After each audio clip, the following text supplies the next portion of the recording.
What the hell are you doing here?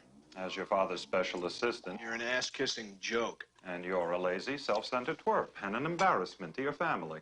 My father's not gonna like you talking like that. I'm quoting your father. I still have a couple movies from October that I watched and haven't reviewed yet. Early films of actors, so let's go with Judd Nelson in Making the Grade. We're introduced to two kids, one rich and being sent off to boarding school, and one poor who owes a bunch of money in gambling debts. I get the feeling you've been avoiding me. I don't know, maybe because I've been avoiding you. That's pretty good. Not, I trust, because of any fiscal difficulty we might be having. He bit off an ear for a tenth of what you owe him. I need some more time. You had time, man. No, I just don't like it. You fucked up. You were a screw-up, you know that? You should not have begun wagering.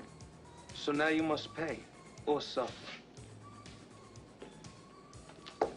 You decide. There's a third choice. Death by tire wheels. You know something? Nobody at that school knows what I look like. My father would be traipsing all over the world on business, and my mother would just be traipsing. Why wouldn't it work? Pay some guy, what, $500-600 a month and a bonus to graduate? You said it yourself. Going to school is better than being poor. Yeah, sure, it's a great idea, but, I mean, where do you propose to find the idiot to do this? With the deal made that Judd Nelson will get $10,000 and a Porsche if he graduates, he makes his arrival at the school. At the same time, the founders of the school are talking about closing it down.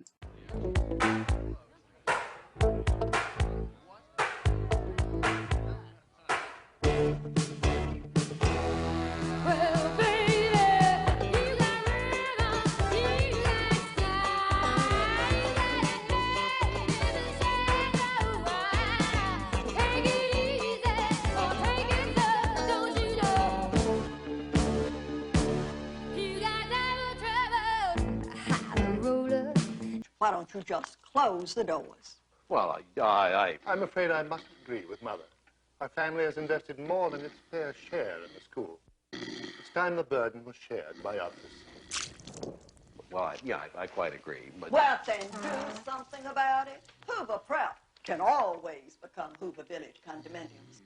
Where does all the action happen? School dances, of course. And since this is a private, uptight school, they all get in lines and pass by each other, and whichever girl is in your line, that's your date for the night. I guess. I don't know how this shit works. I'm not rich. But in this movie, that's how it works. So the coach gives them some advice on how to pick up women. All right, you guys, gather around. A word to you party animals about the Miss Spence mixer coming up? No drinking. No necking. No mooning. No fun. No kidding. All right, guys, a few last-minute tips. You meet a girl, compliment her.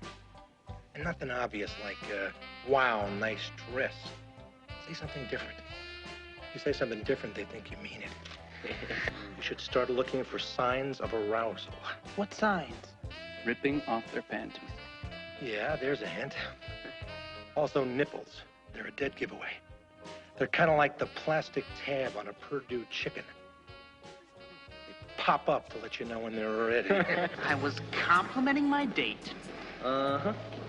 I said, hey, what a great mole. Oh, Limp, you didn't. And she got pissed. What do you expect? Well, now what do I do? Well, I don't know. Don't ask me. Go ask Coach, all right? Go on. All right. No, thanks. Well, after that questionable advice, Judd Nelson decides just to dance. Women love dancing, apparently. That's right. He's my best friend. He lives with me. Come on, Tracy, what do you say? Why don't we get out of here? I've got a little cold pheasant, some champagne in the car. No, not now. I said something about you. He's really terrific, isn't he? At this point, Andrew Dice Clay shows up again, so Judd Nelson has to start becoming a bookie himself to get some money to pay his bookie. Are you prepared at this point in time to make full restitution? When you say this point in time, do you mean now? Yeah. No? Eddie, not good. Wrong answer. You know, you look like a fish when I do. Look at him. Look like a gup. Hey, you punks can be hamburger meat in 60 seconds. Cop a wall. Come on, Sidney, give it a try. Try it. Come on, Sidney, let's go. Come on, you can do it. I'm here to help you. You baby. Coach, I want to settle yesterday's bets.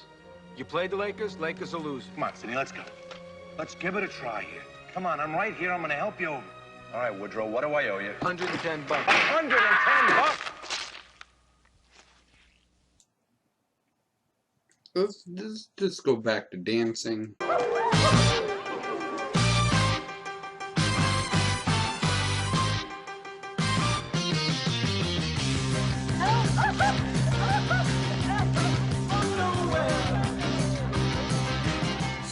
Did you lay off the skull? I work a long time on my head, and you rattle my brains. I get confused, you know what I mean? It's good stuff. Overall, it's a pretty standard 80s comedy. A boy out of fish out of water thing meets a rich girl, gets caught in his lie, and then makes a big romantic gesture, gets back in her good graces, and they live happily ever after. I mean, there's a couple good jokes, but I probably showed you the best parts. Yeah, probably can skip this one unless you really want to see all Judd Nelson's movies. But not a whole lot here. The rest of the cast, you know Judd Nelson and Andrew Dice Clay. The rich guy was played by Dana Olson. He went on to write the kids show Henry Danger, which is really weird. He created that TV show. The bad guy's played by Scott McGinnis. He became a director. And the friend with the glasses is Kerry Scott. He's the one who acts the most still out of everyone in this movie. But he does all religious films now. Every single film he's in has God in it. Even if it has to be Bruce Almighty. This movie gets 4 preppy rich guys out of 10 for decent acting and a couple good jokes. But it's pretty unoriginal. It's been done a lot of times. And there's not a whole lot there to distinguish itself from other 80s movies that are basically the exact same. When casting this movie, the producer and the music director went to a comedy club and saw Andrew Dice Clay and Jim Carrey perform. They're both offered roles. Jim Carrey said no, so Judd Nelson got the part. What did Jim Carrey say yes to? We find out in my next review. Thank you for watching, and as always, I shall try to do better next time. For your random clip of this movie, let's watch Dana Olson pretend to be a skier compared to Mel Gibson pretending to be a kangaroo. It never gets old. Look, you can't do any worse than me. I mean, 7 years and I still haven't graduated. Yeah.